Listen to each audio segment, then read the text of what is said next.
So Chinese people will always brag that they have 5,000 years of history.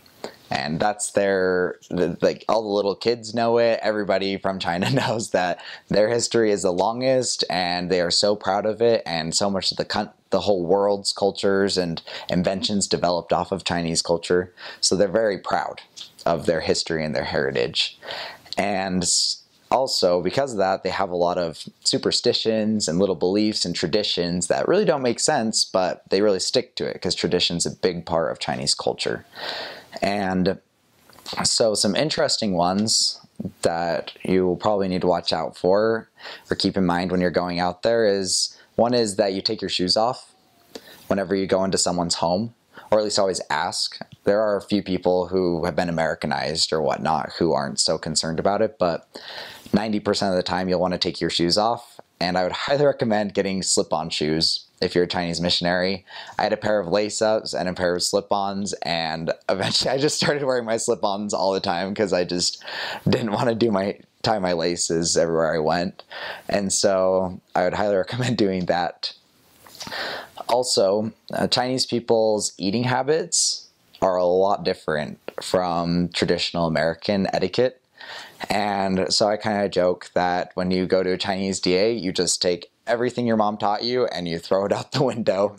Chinese people are just such skilled cooks that they can have 4 different dishes going on at once. They're over at the stove with all 4 burners working and going at work, and they just throw the plates onto the table and suddenly it's filled with all these different dishes. And so everybody who's at the dinner will get a little rice bowl and chopsticks, and from there you just kind of take your chopsticks and pick out whatever you want, and none of the like dishing out your own portions. It's just as you want it, you take it and put it with your rice and hold it up to your mouth and just kind of shovel it in. And so for those who can't figure out how to pick up rice with chopsticks, you actually don't. You just scoop it into your mouth, and you don't put your napkin on your lap. You keep it on the table, and usually we'll discard any bones or anything like that onto the napkin. And they also cut their meat a lot differently. I mean, you'll have a whole fish with the head, the bone, the skin, everything, and you pick at it with your chopsticks.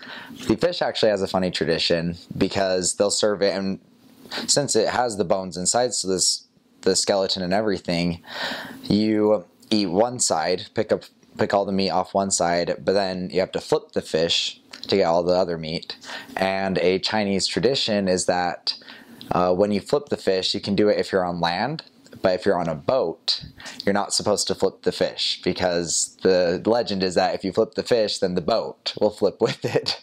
Those are a lot of need to knows. I suppose one last one is just Chinese people are very committed to their family members. And I think that's Americans definitely stereotype that. They say that Chinese believe in that family honor that you hear about in Mulan and all those other movies that are set in China.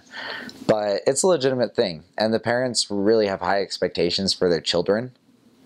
And they're very hard workers. And especially in New York, where a lot of them come and are immigrants, they go from being doctors in China or professors to working in a restaurant or working as a truck driver. And in some cases, a truck driver is actually considered one of the nicer jobs. And it's fascinating to see that these Chinese people will come here and they'll go into these lines of work, and they will work 6 days a week for 12 hours a day.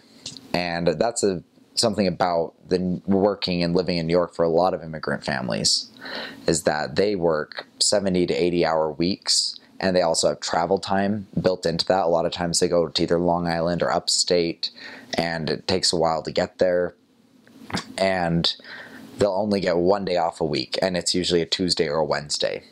It's tough because Sunday is one of the busiest days for any business, and so it's really hard to get Sundays off for these Chinese immigrants.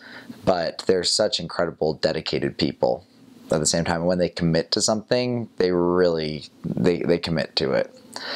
And so I do love that aspect of the Chinese culture, is just how much respect they have for one another and how much they're willing to do. And work to achieve whatever they set out to do. So it's a It's an incredible culture.